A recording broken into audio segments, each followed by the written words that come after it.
Hello, everybody. Welcome back. This is The Edge of Adventure. My name is Adam Asher.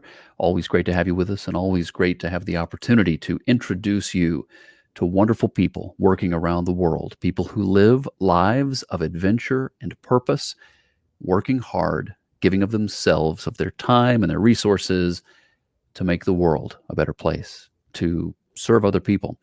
And in the case of today, we're going to be traveling to India. Apne Aap is the name of the organization, and my guest today is Ruchira Gupta. First of all, Ruchira, thanks for joining the program. Thank you, Adam, for having me, and namaste to everyone listening to this podcast. It's wonderful to have you on the show, and knowing what an important organization Apne Aap is. You all are working to prevent and help end sex trafficking and to help free victims of this terrible trade, this terrible thing that is an issue worldwide. And I know that you all focus on India and the situation there. So start by telling us the sex trafficking problem in India. How bad is it? India is one of the world's epicenters for human trafficking. And inside human trafficking, 70% of those who are trafficked for sexual exploitation. So you can imagine the scale of what I'm talking about. According to the government's own estimates, 3 million women and children are trapped in prostitution at any given time. And according to the United Nations Office for Drugs and Crime, South Asia is one of the global places where human trafficking happens the most. So, this is the situation in India right now. The majority of those who are trafficked are between the ages of 9 and 13. The majority are girls, and some of the others are transgender folk because they are thrown out from their families and victimized for being transgender. Lesbian and gay kids are also treated very badly. And so, yeah, and the people who are trafficked are normally from poor and low caste families. They have literally they are cut off from access to their basic needs like food and housing and so, of course, shelter and education is always a big concern for such people. Parents don't have jobs, children are the first resource in poverty, and the sex predators know that. So they go into these caste ghettos asking the father to sell his daughter for 10,000 rupees, 20,000 rupees, which is like $200, $300. And the father, because he cannot stand up to the traffickers, because he just doesn't have the legal protection or the wherewithal, he lets his daughter go. And the child is then taken across, from one city to another, from one state to another, and locked up in a brothel for 5 years, raped by 10 or 15 men every night, and each man just pays as little as 30 cents. The youngest I have met is a little girl in a brothel who was just 7 years old. Such an important organization, Apne Aap and Ruchira Gupta. Ruchira is my guest today, and this is a difficult topic, right? I know that this is something that you've dedicated your life to, and I'm so thankful that you have done so to thwart these things and work to stop these things. I mean, just the sheer ugliness of what you're describing is shocking. When you share these statistics and you share these facts about what's really happening, what life is really like for the victims of sex trafficking, when you share the truth about what they face, do you find that people find it unbelievable or hard to believe? Are they shocked? Yes, because nobody can imagine this kind of exploitation of one human being by another. I used to be a journalist, Adam, and I was walking through the hills of Nepal. I'm talking about like 20 years ago, when I came across villages with missing girls. And I began to follow the trail, and I found that a smooth supply chain existed from these villages to the brothels of Bombay. There was the poor and starving father who was a farmer. There was the local village procurer who would give this farmer some money, say he would get his daughter a job in the big city. Then there were the transporters, the corrupt border guards who would let the girls across the border. On the other side were these lodge keepers who would lock up these girls for 2 or 3 days and beat her, starve her, till her spirit was completely subjugated. And then put her on trains and buses. There were these transporters who would take her to the brothels of Bombay, Calcutta, Delhi. And then there were the pimps and the brothel managers who would buy these girls for, as I told you, $200, $300. And then the managers would lock up these girls in these rooms, offering them for the customers or clients, as they call them. And behind that were the landlords, the money lenders, the financiers, and the organized criminal networks running this. And it was running smoothly, like, hundreds and thousands of girls being taken across from different parts of India, from Nepal, from Bangladesh to these brothels. And I, as someone who was a seasoned journalist, was shocked that this kind of thing, sex trafficking, human trafficking, existed in my country, in my lifetime, in my generation. I used to think it was 19th century in the past, the transatlantic slave trade. But this was in plain sight and yet invisible. My mother's home is in Bombay. I grew up in Calcutta. Both places have the biggest brothel districts in the country. But going to school and college, I didn't know about it. I had sort of shut it out psychologically, that this existed, till I went to a different country, Nepal, and I saw villages with missing girls.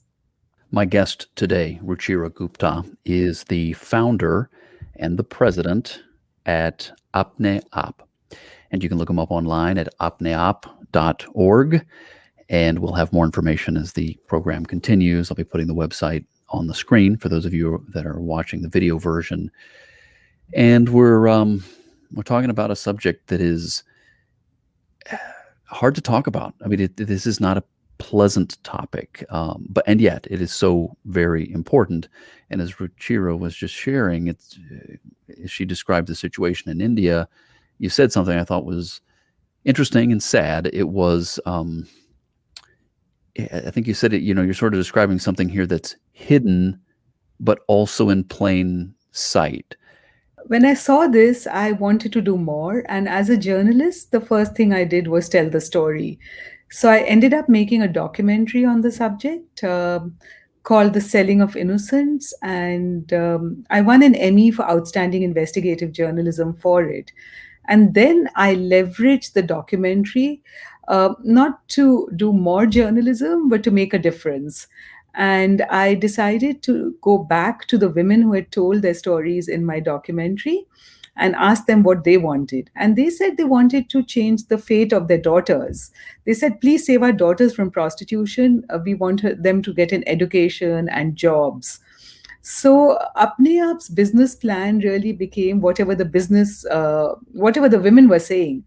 And when I sat on a bed in the brothels of Bombay with them, they said they had 4 dreams. And their first dream was that they wanted a school for their children. Their second dream was that they wanted a job in an office for themselves, which meant fixed monthly income and dignity in treatment and fixed working hours, because in a brothel, anyone can walk in anytime, day or night.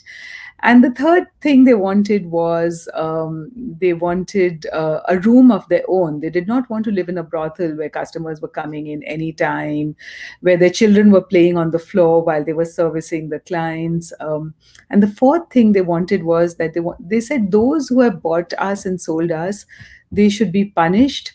They brokered away our dreams. So the dreams became our business plan. And I rented a room and I hired a teacher and started educating the kids. When the kids were ready for school, the women said, oh, the principal is objecting that he won't admit children are prostitutes. So I said, let's form a circle and collectively bargain with him. And we did. And the principal relented. And, fast forward, those children have not just finished school, but they've graduated from college and they have jobs. One is a manager in a Domino's pizza parlor. Another is an animation artist. Some have graduated from Bard College in America, and they have got their mothers out of the brothels, living with them. The mothers who are alive, because most of the mothers have passed away from HIV/AIDS complications. But Apne Aap's dreams are their dreams, and so they are alive in that sense. And we have magnified their dreams many times over from the 22 first women. So now we have supported more than 20,000 women across the country, and we have educated more than 1,000 children through school and college, and girls who have jobs for the first time ever in 3 or 4 generations in their family. And this is really a breakthrough for us, because some of the red light areas are no longer red light areas. And these kids are feisty, they are smart, they are facing the world, they are changing their own lives and the mothers' lives and everything around them. So that is one of the main things that Apne Aap does, is start with community classrooms and sponsor the children in boarding schools to get out of the cycle of prostitution. The other thing we do is, we help the women also exit the prostitution system by linking them to bank accounts and skill development, and then helping them start small businesses, like tea shops and vendoring or catering and things like that. So they become daily wage earners and transition out of the prostitution system. We also link them to low cost housing and low cost food, which the government has already allocated for poor people in India. But these women and children don't know how to access it. So we help them get government IDs and to access this. And, this has made one of the few things that I also do is make sure the children love their bodies. So we use a lot of ways in getting the women and girls to love their bodies again.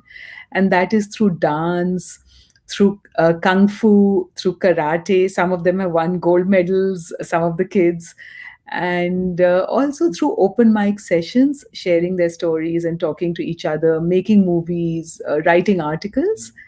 And that has made them strong advocates for themselves against injustice.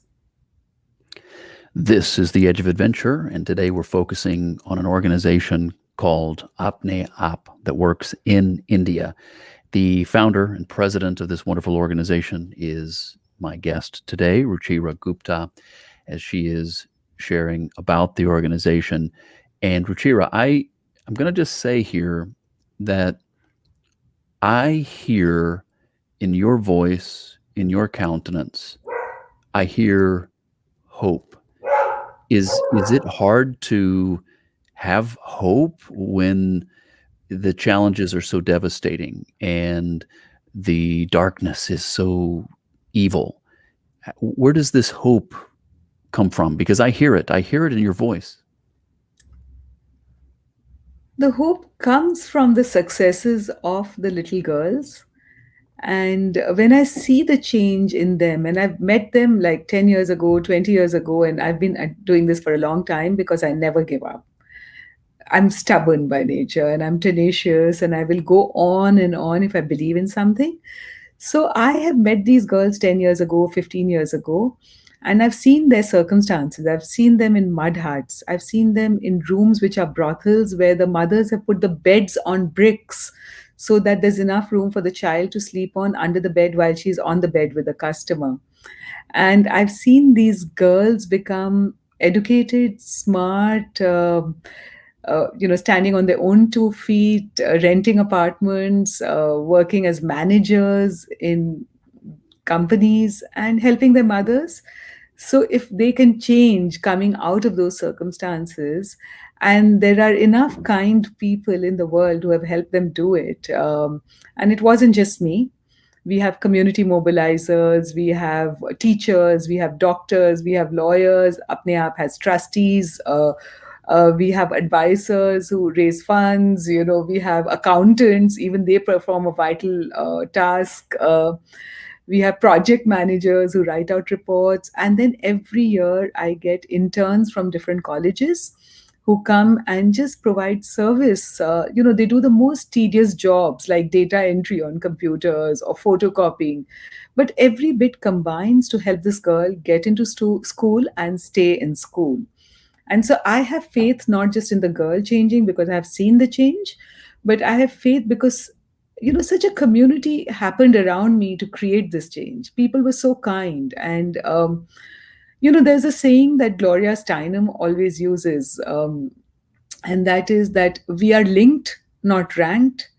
And in my own work, I have seen this thing about if you can create that chain of people who are linked, then there can be change.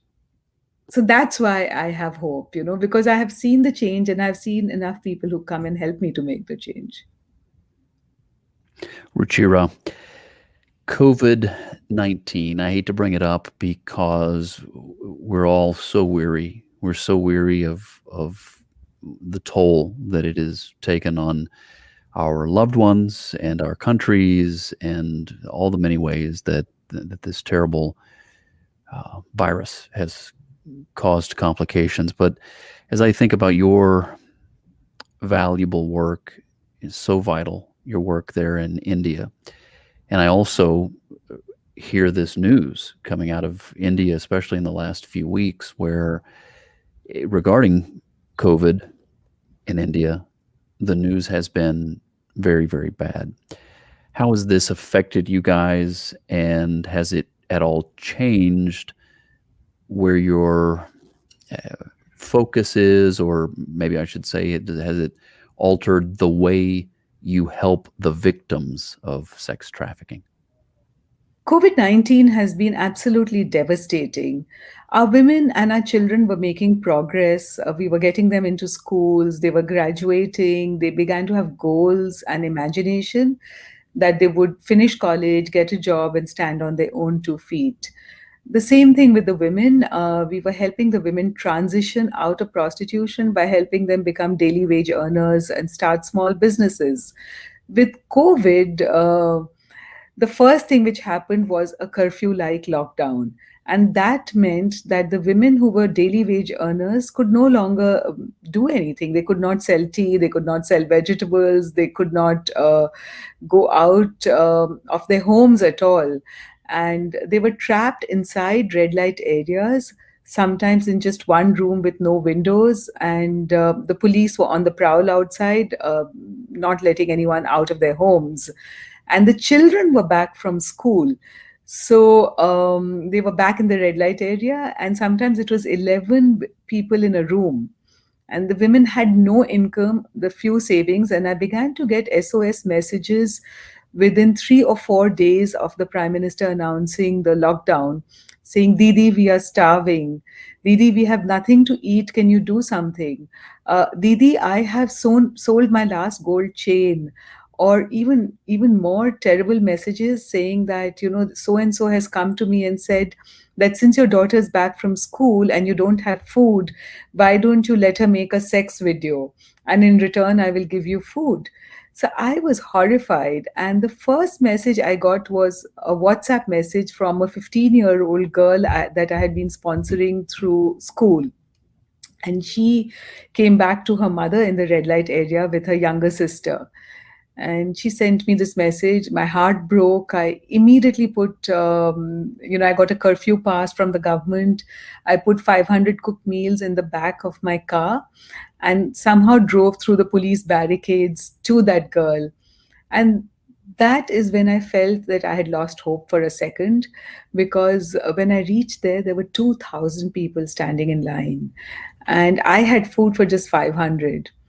The community mobilizer helped me get the food out, and I returned and I was thinking, what am I going to do? How is this possible? And I was trapped alone in an apartment in Delhi because I was about to fly back to New York that time. And I realized I can't fly back and I have to do something. All logistics and supply chains had broken. Even my staff members were not coming to work. And yet I was getting these desperate messages on WhatsApp. So then I thought, okay, WhatsApp is a tool.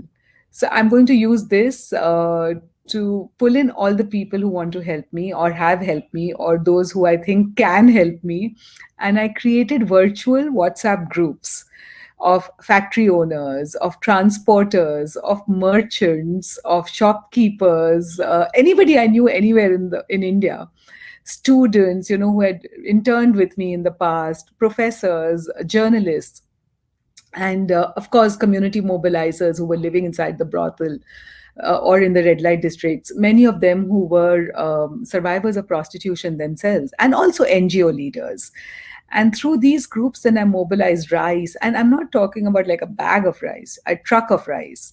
And then when the factory owner would say he would give me 3 trucks of rice or sugar, I would say, can you give me a truck too? And then from the truck, I would then negotiate with the truck driver that, I'm giving you money to drive so far, but there are 3 other stops along the way. Can you also drop the food there?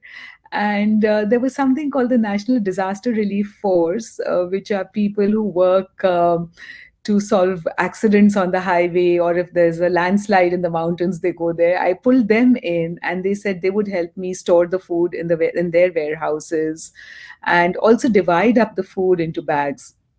So very quickly, from the cooked meals, because I realized the cooked meals are just for one meal and I can't keep going back again and again, I shifted to creating grocery kits. I call them ration kits, dry ration kits. And each dry ration kit had food for like 100 meals, which the women could keep and cook over the month. So there was rice and dal and cooking oil and potatoes and spices and vegetables. And I thought I would do that for 100 days for 10,000 women and children. At the end of it, I'm still doing it, like many 100 days have gone. And I've scaled up and scaled up and scaled up, created a human chain or many human chains of people who are linked, not ranked. And 1,000 women and girls, and I'm still giving out the food. Now, as we gave out the food, we realized that just food is not enough. So I also began to give sanitary pads. I've given like hundreds and thousands of sanitary pads because I realized women don't have access to it. The shops are closed, the factories are closed. They can't step out of the red light areas or the refugee camps or the women's slums. Then I added in essential medicines. Like now, I've done that in the second wave of COVID where people are dying like flies. So I put in essential medicines, sanitizers. Our team members are now also through this human chain doing referrals to hospitals. We are doing referrals to vaccination, providing transport if somebody cannot step out of the red light area to go and get a vaccine. And we are doing this all over the country. And this entire year, I was on the road in India. And of course, I ended up getting COVID myself in August, but I got cured. And I think, the reason I got cured was that I had, medicines, and I was away. I had a roof over my head. I had proper nutrition. I had fresh air, and I was able to get out of it. But there are many, many people in India who have low immunity because they're already malnourished. They hardly have any fresh air. They are in tight rooms in slums or red light areas, and they don't even have medicines like paracetamol, let alone vitamins and things like that. So I'm making sure they get all of this. And we called our food drive 1 million meals. Of course, we have now distributed more than 5 million meals and counting, still counting. And we went to the remotest areas, to little boys who had to cycle back 1,400 kilometers with their father because his back was broken and he lost his job and he was evicted from his home. So the boy cycles back with his father to his village so that he has a roof over his head. And we managed to reach that village and get food. We distributed food on railway platforms to women who were daily wage earners and came back to the village because their landlords had evicted them. And we just did not stop. I was on the highway, I was in the car, I was in trucks, and I was up and down the country. I traveled to 13 cities to make sure that, I could connect the factory owner to the 13-year-old in the brothel through the human chain I was creating.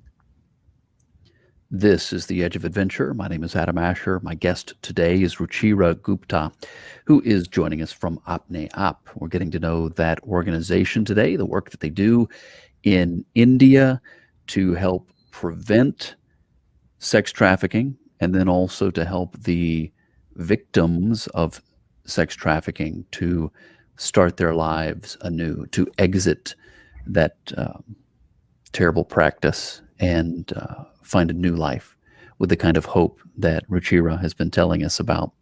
Okay, now, Ruchira, we've established that you're a caring person, okay? We've established that you're stubborn.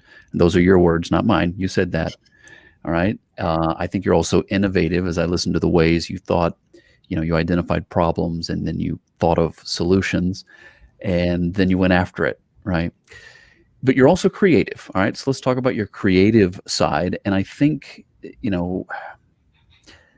how does a person, how does when you care about these young ladies and these children really, and you want to help educate them and you want to help prevent them from falling victim to this horrible practice.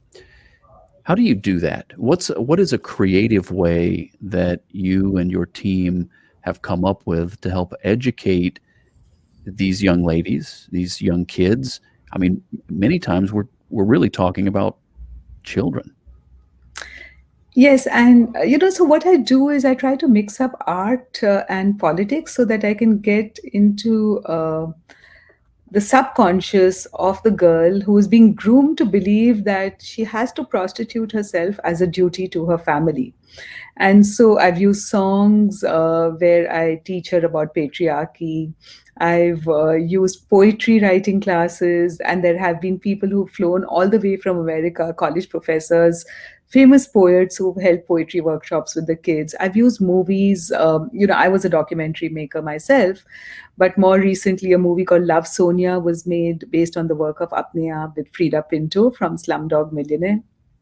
And this year, I wrote a comic called Priya Shakti, Priya and the Wolves. And basically, the comic is based on Red Riding Hood. And Priya is helping a little girl deal with the wolves during the COVID pandemic when she's being preyed upon by traffickers as she's migrating home with her mother, and she wants food from some truck drivers, and those truck drivers are like wolves telling her, come to the red light area, sell yourself and you'll never have to wear a mask or worry about food. And this girl is about to trust them, and Priya, a feminist superhero who rides a tiger, and the tiger is called Sahas or courage, flies down from the sky and warns the girl about what's going on. Ruchira, I know that it's your objective and it's one of the principles of apnea to keep the victims and the survivors at the center of the change that you are working to create and to keep going. How do you do that? How do you keep them at the center? I talk to them and I listen to them. So Apne is based on something called a mandala. A mandala, it means a circle. And Apne begins by forming circles of women known as Apne Mahila Mandals and of girls known as Apne Kishori Mandals. We sit in these circles, talk to each other, and figure out what is needed, and then make plans about what we are going to do every step of the way. Now, of course, the circles are small enough for everyone to have a voice, but not big enough to be able to influence policy change. So, what we do is that first there is that small circle, then all the circles are connected to each other. Sometimes we hold bigger rallies. Sometimes, I bring out a paper called Red Light Dispatch, which is just a A4 size PDF document where the women write stories and our team members publish it there. And through that, we make sure that survivors' needs are absolutely the center of what we do.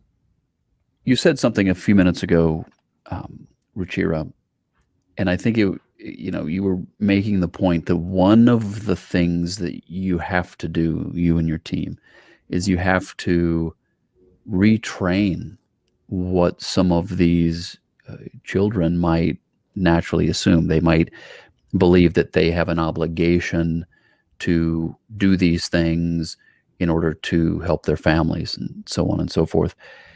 And again, from some of the information that, as I've done some research on your organization, this concept, which is a simple concept and it's one so many of us would, of course, automatically get behind, and yet there are so many people in the world who don't agree with this. It's this concept that no human being belongs to another or should be or can be bought or sold. Are you finding that this is a concept that's hard to go against? Yes, because the market has become the air we breathe, and people believe that anyone can be bought, anything can be bought if you pay for it, even exploitation. And this concept has got so internalized even by victims that I remember once I did a survey in one of the red light areas that I work in. And I asked the women, I said, do you face any violence? And they said, no. So I said, has anyone slapped you? They said yes. I said, any fractures? They said yes. Any murders? Yes. So and so was her head was chopped off and thrown into the bushes. So I said, but that is violence. They said, but the man paid for her time. So they thought if he was paying for it, it wasn't violence. I heard that in India. And I spent a lot of time in New York, teaching at New York University. And again, when I talk to my students and all of that, they say if she took the money, if the man paid for sex, then where is the exploitation? So the definition of exploitation was based on the payment part, but not on the bodily harm that is caused by the work, by the action. Mm. In and all the labor struggles all over the world were always defined by if any kind of work causes you bodily harm, then it would be considered exploitation. And that has its own physical and mental health consequences, come what may. It's not like sweatshop work there, where we can create more cleaning, better conditions, working hours, minimum wages. You cannot take away body invasion. Ruchira, I know that you're also working through the organization OpneOp. That organization and you are partnering with some other great organizations around the world. Do you want to give a couple of shout outs to some of them that are doing great work? Yes. So some of my favorite organizations are the Coalition Against Trafficking in Women, the Coalition to Abolish Prostitution. I love them. The Global Fund to End Modern Slavery. In India, there are some amazing grassroots organizations which do beautiful work. There is the All India Women's Conference that I love, which came out of India's freedom struggle. And there is something called the Joint Women's Program, which works with prostitutes in on GB Road. There is, of course, a fantastic organization called Samved, Shonlap, and all of them have worked together and collaborated together to make sure that we are able to stand up to the traffickers. And we've had a lot of support from organizations and foundations like OSCE, and another organization called the United Nations Office for Drugs and Crime, which actually helped to create a protocol that then became the gold standard for countries to change their laws to. What is the kind of help that you guys need most? I mean, as people who watch this and view this, it's obvious. We think about financial donations, and I always encourage people if they have a special connection, if they're listening to you and they're hearing about OpneOp and they think, you know what, that's an organization I'd like to get behind, then I encourage them to do that, to reach out to you guys, make contact, just support you guys any way they can, financially being one of them. Are there other ways that come to mind? I mean, what are ways that a person out here in the rest of the world could show love to these precious people in India? There are 4 or 5 ways. One is, of course, as you said, donate. And the donations can be made on our website, apneaap.org or 1millionmeals.org. And the other way they could do is spread the word. So if they have social media handles, then just let people know about what's going on in India during the COVID crisis, and that there are people who will never be able to recover their lives if we don't help them now. So do spread the message to reach out to Apne Aap and help if you can, and if you have any kind of social media following. The third is that we take interns. And right now, during COVID times, we are taking on online volunteers and interns. They do research, they do documentation, they do social media, they do advocacy, report preparation, fundraising for us. And that is also hugely helpful for us. And the fourth is that we are trying to encourage people to write to their senators to make sure that during this COVID crisis, India gets the components of the vaccine that we need from America, because America has certain components which India needs to manufacture more vaccines right now. So that would be great. This is The Edge of Adventure. We have a great guest today. Ruchira Gupta is the founder and president from Apne App, and you need to look them up. I've been, for those of you watching the video version of the podcast, you've seen it here. The website is apneapp.org. But if you're listening, right, you're listening to the radio version or the audio version of the podcast, let me spell that out for you. Apne App is APNE aap.org.